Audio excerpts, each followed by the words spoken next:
We all love One Piece, but today we're gonna talk about some unpopular opinions. A few days ago, I found this Reddit thread by Holy Knight Prime asking the One Piece subreddit about their most unpopular One Piece opinions. So today we're gonna look at and talk about some of the top responses and also sort by controversial to get to the real good ones. But first off, if you're new to the channel, make sure to subscribe and join a King Pirates crew and drop a like for the YouTube algorithm. But yeah, let's talk about this thread. I have it pulled up on my phone right here. It's a pretty popular one with 5,000 upvotes. I'm sorting by top comments here, and the first one is by Jack AM, and it says, Yasopp is a dirtbag who should get his shit rocked for abandoning his family. Now, I'm absolutely here for this because this is a take that I've had for a while. It's kind of something we completely overlook because of how much Usopp actually looks up to Yasopp. Yasopp is Usopp's ultimate role model. He's the reason he wants to be brave, the reason he became a pirate, and even Usopp's mom didn't have any issues with Yasopp leaving, so it almost kind of feels like there's no reason to be mad at him. But when we actually look at the situation, it's kind of shitty what he did. When his son was just a young age, he just went up and left and became a pirate, and ever since then he's like never reached back out to his family. His wife died and he had no idea. That left his son to grow up all by himself to the point where he kind of became a pathological liar. And the worst part of it for me was that he was literally in the East Blue in Fuchsia Village for a whole year, and he never once went back to see his family. Unless we find out later that the red hair pirates were on some like major mission while they were at Fuchsia Village, I see no reason why he wasn't like, hey, I'm gonna take like a week or two off to go see my family real quick, just to make sure like my wife hasn't died and my son is grown up without any parents. But as far as we know, he never did that and instead was just partying up with Shanks and the red hair pirates at Fuchsia Village. And you know damn well he didn't send any child support either. Instead of going to the gas station and never coming back, he went and became a pirate and is somehow celebrated for it. So honestly, I don't think this is necessarily an unpopular opinion, and it's probably just something not a lot of people think about. But I will say I do think it has a lot of potential when Yasopp and Usopp finally reunite, because if you think about it, neither of them really know each other outside of just like stories that they hear. So on Yasopp's side, he might not be the brave warrior that Usopp has always looked up to, and there could be some resentment eventually coming from Usopp building up a conflict. And on Usopp's side is something I've always talked about, is that Yasopp doesn't know that his son is not a brave warrior. Meanwhile, he's just looking at bounty posters like Soge King and God Usopp. He probably thinks he's like the GOAT. So when those two finally reunite, there's definitely gonna be a lot of interesting plot lines at play. But yeah, I fully agree that Yasopp is a deadbeat dad. Alright, but moving on to the next top comment by Natalie's25.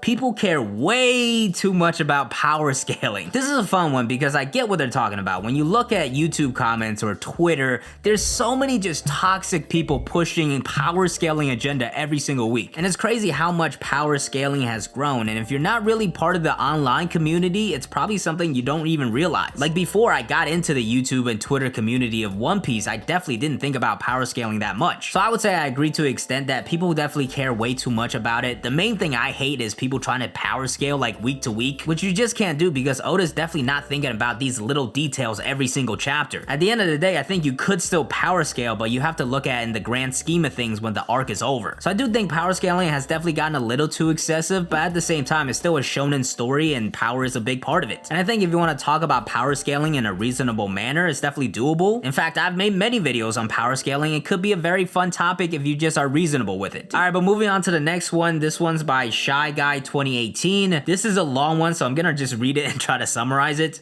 This one's gonna be spicy. This one's gonna be spicy. This is talking about the lack of death in One Piece and how fans just shrug it off. And I really like how they framed it here because they're specifically talking about fans that are saying like that's just how One Piece is. But you just can't think that way. Just because you get used to something that's bad doesn't mean it's not bad anymore. Also, they make a great point here, which I talk about all the time, which is that One Piece doesn't necessarily need a lot of death. The problem is Oda keeps setting up these fake deaths and then bringing them back and ruining those previous moments. For all my people that are caught up in the manga, I'm gonna talk more about this in the One Piece chapter review for 1030, which by the time this video is released should already be uploaded, so go check that out. But yeah, I do think they really nailed it with this comment because I don't think it's necessarily an unpopular opinion that Oda's inability to kill characters is one of his biggest flaws. Like, I think Pell not dying is probably one of the most unanimous criticisms of One Piece. But I will say one of the bigger problems I see in recent days is how many people try to just put their neck on a line to defend Oda for everything. And like I said, just because you get used to something being bad doesn't mean it's not bad anymore. And Oda continuously bringing back these characters that were supposed to be dead definitely hurts his story. He's even criticized himself the idea of reviving a character that's dead. Well, he's essentially doing the same thing by continuously faking out these deaths. And what sucks is that those fake deaths that he writes are actually like really good good. So I think Shy Guy 2018 absolutely nailed it. I think this is probably Oda's biggest flaw. But let's get to the next one by Alfred Zarfra, which says, Croc wasn't a chick, and we won't ever actually find out what his secret is with Eva. Now, for those of you that don't remember, back in Impel Down, Ivankov and Crocodile kind of had like this mysterious vibe going on, where Ivankov said he knows Crocodile's secret and that he could keep him under control. And because Ivankov has the hormonal fruit and turns people into different genders, it was speculated that maybe Crocodile was a chick at one point. And of course, that also gave us the crazy theory that Crocodile is Luffy's mom. But yeah, I would agree the secret is probably not Crocodile was actually a chick. That would be pretty wild, and it feels like a gag that Oda would do, so it's not impossible. But because of the type of character Crocodile is, I feel like it's probably something else. So I agree with the first half of the comment, but I think eventually we will definitely find out what that secret is. I'm gonna make a Crocodile video at some point at what he's up to and his future role in the story, but I do think he will come back eventually and definitely play a role, and maybe that's when we will find out. But even if we don't find out in the main story, I'm sure Oda will eventually answer it in like a Viver card or an SBS or something like that. Alright, let's do one more in top before we sort by controversial to get to the real good ones.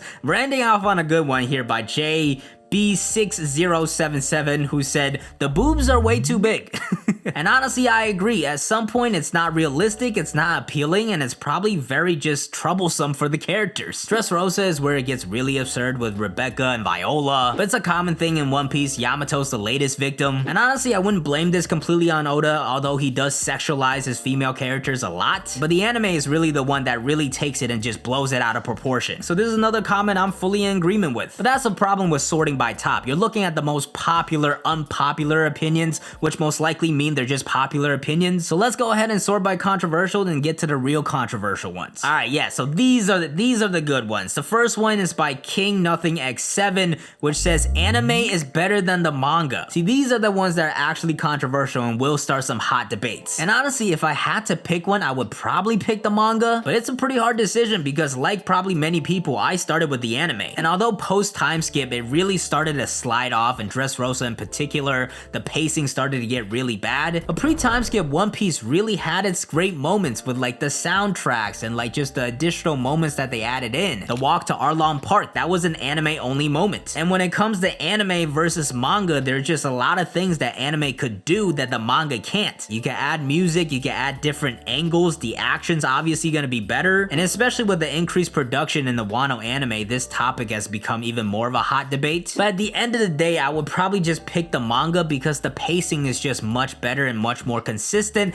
as a whole story. Whereas the anime, I would probably say has better peaks, but as an overall story, it's just not gonna stack up. Alright, on to the next one by Wannabe0523. Skypeia was a boring arc with boring characters, and Nell was a pointless villain who puts Oda's power scaling into question. Interesting, like power scaling was somehow brought into this topic. This is like the type of person that other comment was talking about, that people care too much about power scaling. I don't really know how Enel would put power scaling into question. I guess because he was a pretty strong character, but Luffy was the perfect counter. But as far as Skypeia being a boring arc, I would say it definitely has its slow moments. But I think overall the arc was still pretty good. I think the most disappointing thing for me is that it never really reached its potential. When we first reached Skypeia, it was just like this brand new world that we never expected, and I feel like Oda just didn't quite nail like the adventurous aspect of it. There's not many memorable characters in that arc, and we don't really meet that many people. And instead of it being this more adventurous arc where you get to explore more of like the Sky Islands and stuff, it kind of just turned into this major battle with Enel, which in the end I think it was still a good arc, especially with the Nolan flashback. So I disagree with this comment, but I can see why people have this opinion. Some people have even skipped the arc. But let's move on to the next one, which says fan service is a good thing. People in the West need to get over it. This is almost kind of like the direct opposite of like the boobs are too big one. Personally, I think fan service is whatever. You don't necessarily need it. It definitely gets exaggerated at times. But I think thinking fan service is a bad thing is definitely more of like a Western point of view, where you have people that are like too woke and like only focused on the story and the narrative. But at the end of the day, this is a Japanese shonen manga that is targeting teenage boys. And Japan is very big on fan service. They are notoriously just don't care about like putting themselves out there and of liking sexual stuff. And I think it's very difficult to criticize other people's cultures and society society when you just don't know it. Okay, on to the next one. This one is pretty spicy. I don't like Bing Sake. It's terrible to listen to and I haven't heard a version that I like. I don't really know what to say to this one. It's just, I like Bing Sake. I think it's a good song and it really worked in the moment. This comment just got straight up 10 downvotes, which just says Zoro ain't all that, he's overhyped. I'm not even gonna touch that one. That's just a toxic debate. But Zoro is my second favorite character within One Piece. We have another comment here that says the art style hurts my eyes. This one's interesting because Oda has a very unique art style. And it's definitely not when you think of like really good top quality art, at least to the average person that like doesn't know too much about art. Like I would say if you just found somebody off the street and compared Oda's art to Boichi's art and Dr. Stone,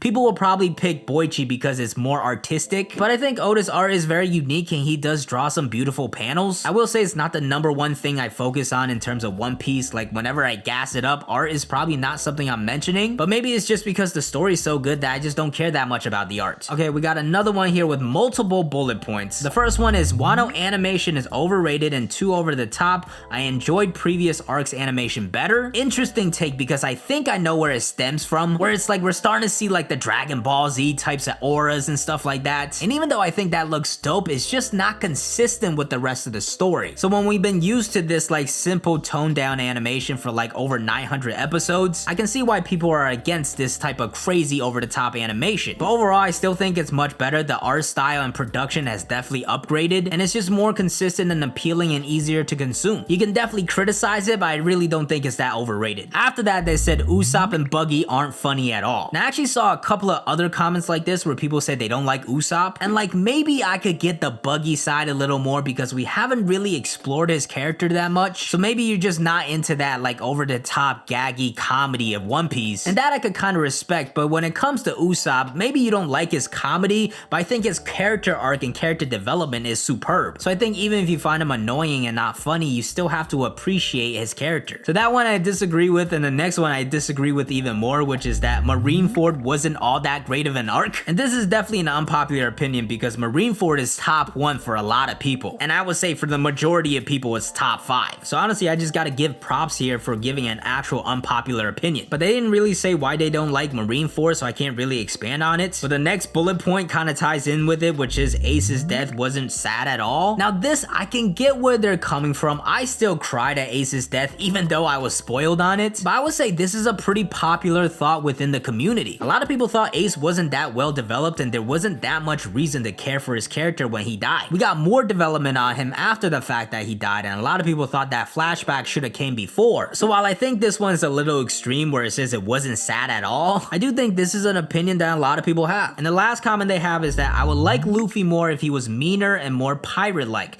He doesn't have to go killing people, but just stop going to rescue princesses all the time. I get that to an extent, but it's just not One Piece. Like, it's just not One Piece. Luffy's been like that from the get-go. It sounds like to me this person probably just likes a more serious type of story, but it's also kind of confusing because they didn't like Marineford, which I feel like was one of the most serious arcs in the story. But yeah, that one I definitely disagree with. Luffy is my favorite character. Let's see, anything else spicy here? No, I don't like Usopp. Sanji and Brook are terrible characters. The stereotypical anime perv archetype is clearly outdated, and that is the bulk of their character. I will say I get where they're coming from, especially with Sanji, and it's been a little too excessive, but this is like exactly what I was talking about, criticizing like other cultures, where it's like in a Western point of view, a show coming out like that would probably get canceled on Twitter right away, but Japan just has a different culture where they're more open with their sexuality and stuff. Now there is a point where it kind of crosses the line. There's definitely some weird stuff in Japanese animes and mangas, but I think Sanji and Brook are still absolutely fine, even though it's definitely too excessive sometimes. Oh yeah, this is it right here. This is easily the most unpopular opinion going against my personal opinions. This person says the Going Merry funeral was one of the cringiest things I've ever read in manga, and I don't understand how anyone liked it. This one is so unpopular for me, it kind of triggers me because goddamn, that was one of my favorite moments in the story. And that was one of the moments for me I was like, Oda, you are a genius. I cannot believe I cried over a ship. Literally even going into Water 7, as we found out the Merry had to be like destroyed, I didn't care at all. And then then somehow through these 2 arcs, by the end of it, I was bawling my eyes out. Even till this day, it's still a scene I go back to from time to time and watch, and I still kind of tear up. So for me, I completely disagree with this. It was very well built up and executed. And I will point out that the comment is specifically pointing to the manga. The first time I experienced it was in the anime, and the anime definitely did a lot more with actually hearing Mary speak and the music they added. So I'll give them a little bit of slack there, but this is easily the most unpopular opinion I've seen yet. But that's gonna do it for this video. If you guys have any unpopular opinions, let me know in the comments and let me know what you thought about these unpopular opinions. And also, I'm thinking of a number between 1 to 3. If you guess it wrong, you have to watch this video, subscribe, and like. The number I'm thinking of is 2.